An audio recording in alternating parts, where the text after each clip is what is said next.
Hello everyone, welcome back to my channel PCM tip 227। तो आज हम लोग डिस्कस करने वाले सब्जेक्टिव बोर्ड मिशन का सेट नंबर 5 और ये आपको लिया गया स्थिर वैद्युतिकी से। और ये क्लास 12 भौतिकी के लिए काफ़ी इंपॉर्टेंट है, सब्जेक्टिव है। जो टारगेट किया गया कि 150 प्लस क्वेश्चन कराया जाए, जो आपको कुछ गेस क्वेश्चन है, कुछ प्रीवियस ईयर यानी क्वेश्चन बैंक से उठाया गया है कुछ क्वेश्चन, और आपको चैप्टर वाइज ये मिल रहा है। सबसे इंपॉर्टेंट बात ये है, और जो बिहार बोर्ड में इससे पूछता है कितना नंबर का, 20 नंबर का पूछता है क्वेश्चन।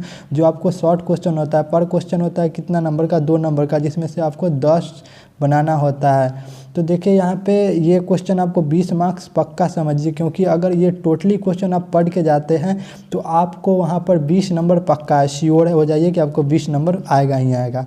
तो चलिए यहाँ पर क्वेश्चन नंबर फर्स्ट देख लेते हैं क्या बोल रहा है। देखिए क्वेश्चन नंबर फर्स्ट बोल रहा है क्या, relative permittivity of water is एकासी, एक्सप्लेन इट्स मीनिंग। यानी पानी की अपेक्षित परावैद्युतता कितना एकासी, जो समझाइए। तो देखिए हम लोग पहले हम क्या पढ़े थे, इससे पहले पिछले वाला वीडियो में लेक्चर नंबर 4 में, तो उसमें बताए थे कि परमिटिविटी किसको कहे थे। तो यहाँ पे बोले थे कि 2 चार्ज था हमारे पास, जो फर्स्ट चार्ज को कहाँ रखे थे, दोनों के रखे के एयर में, यानी दोनों चार्ज को हवा में रखे थे, और फिर क्या करे थे, फोर्स निकाले थे, दोनों चार्ज के बीच फोर्स निकाले थे। और फिर इसी चार्ज को हम कहाँ रखे थे, तो रखे थे मीडियम में। तो यहाँ पर मीडियम क्या बोल रहा है, पानी। क्या बोल रहा है, पानी के लिए रिलेटिव परमिटिविटी बोल रहे हैं, तो मीडियम क्या लेंगे, पानी। तो यहाँ पे पानी में रखे, फिर इसको कहाँ रखे, वाटर में, वाटर यानी पानी में रखे। और बोल रहा है कि इसका परावैद्युतता कितना आया हमको, 81 आया।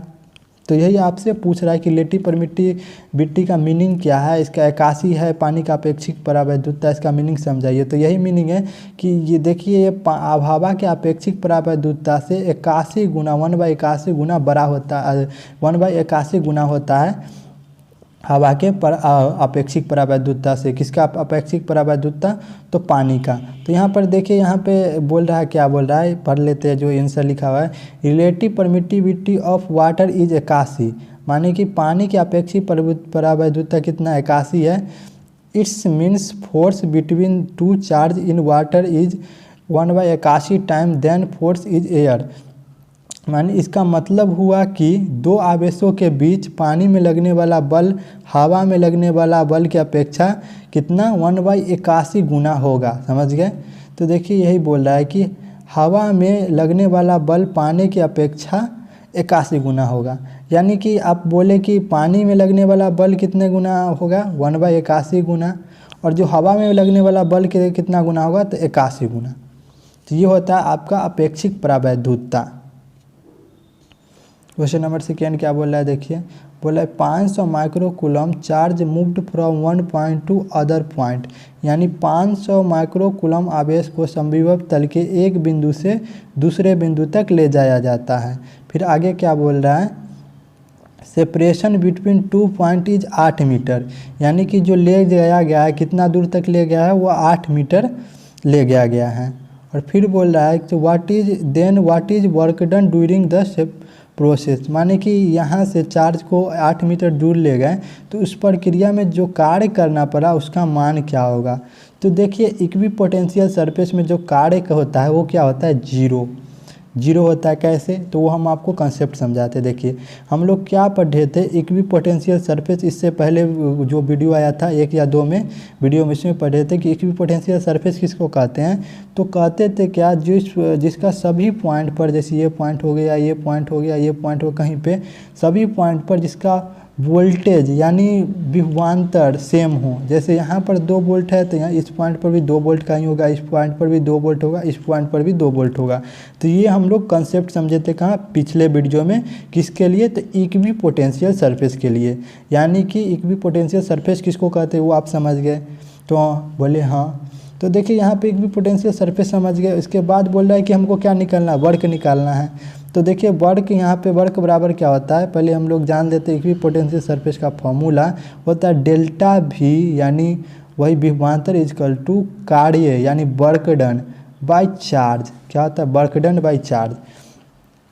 और ये विभवांतर है, ये कितना हो जाएगा, 0 हो जाएगा। 0 कैसे, तो विभवांतर हम लोग क्या बोलते थे, दो पॉइंट का अंतर, माने दो पॉइंट जो यहाँ पर लिखे थे, एक पॉइंट यहाँ एक पॉइंट वहाँ, दोनों का क्या था, इक्विपोटेंशियल सेम था, इसका भी 2 वोल्ट इसका भी 2 वोल्ट, तो इसका मतलब अंतर लेना था। यानी डेल्टा V को हम लोग इस प्रकार लिख सकते हैं, डेल्टा V को हम लोग क्या लिखते हैं, V2 माइनस V1, क्या लिखते हैं, V2 माइनस V1 लिखते हैं डेल्टा V को, और यहाँ पर हो जाएगा वर्क डन बाई चार्ज हो जाएगा।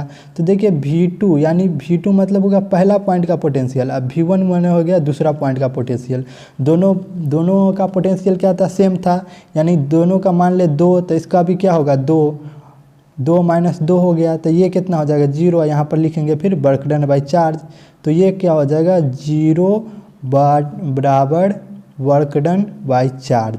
तो हमको क्या निकालना है, वर्क डन निकालना है, तो ये चार्ज क्या हो गया, इससे मल्टीप्लाई हो जाएगा।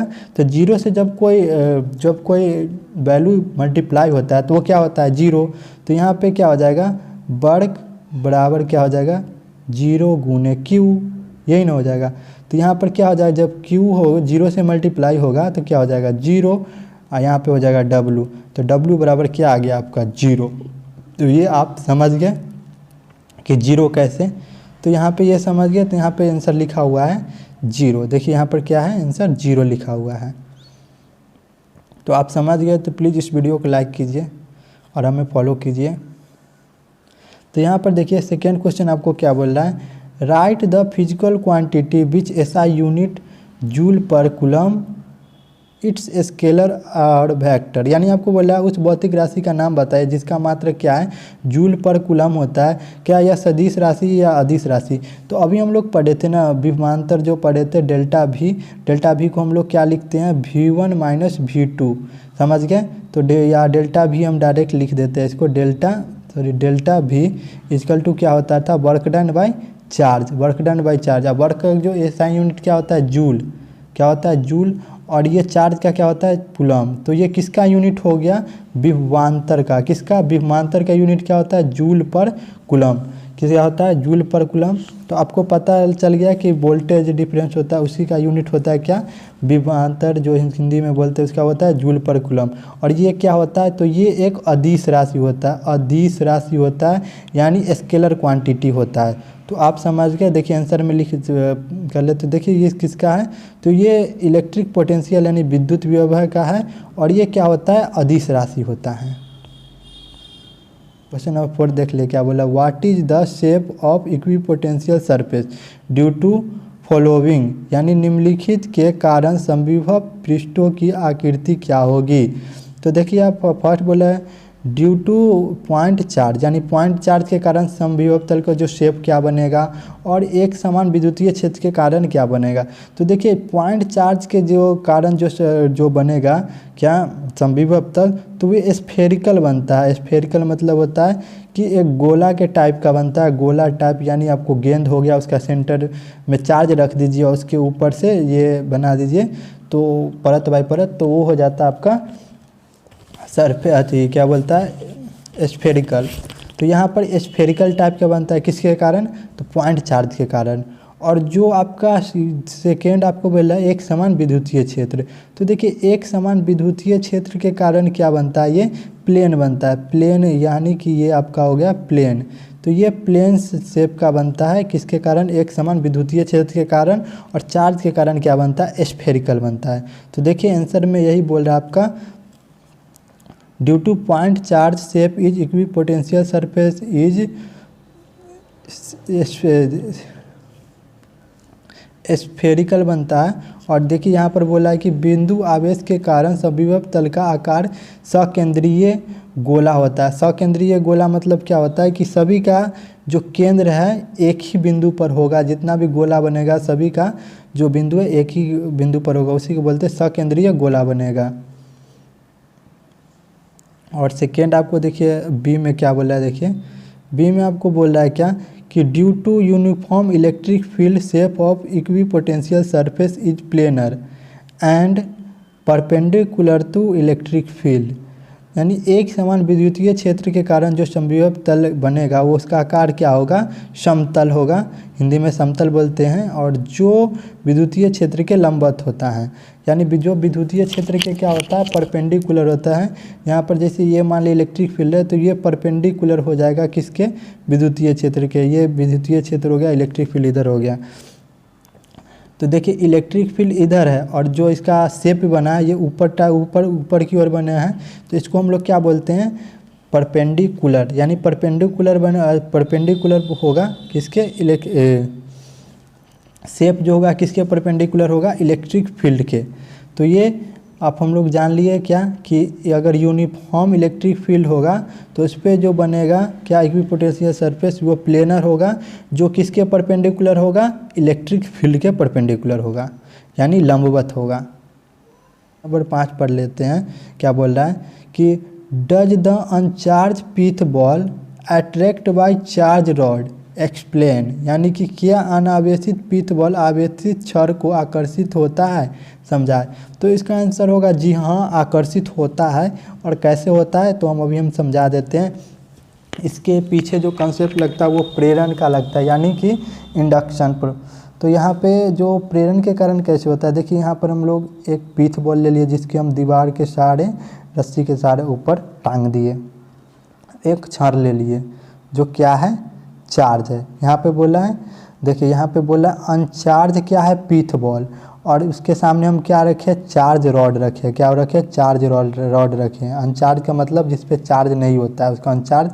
तो अनचार्ज क्या है, पीथ बॉल है। अनचार्ज माने उस पर कोई चार्ज नहीं है, और उसके सामने हम क्या रख दिए, एक रॉड रख दिए जो चार्ज है। तो बोल रहा है कि ये एक दूसरे को अट्रैक्ट करेगा या यानी कि आकर्षित होगा या नहीं। तो इसका आंसर है हाँ, आकर्षित होगा।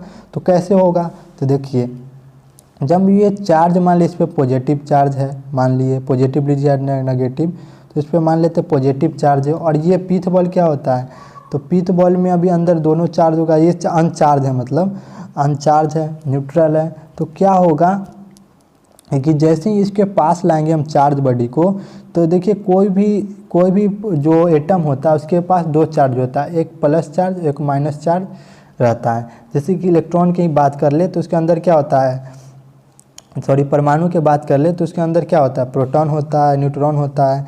इसी में उसी प्रकार चार्ज होता है।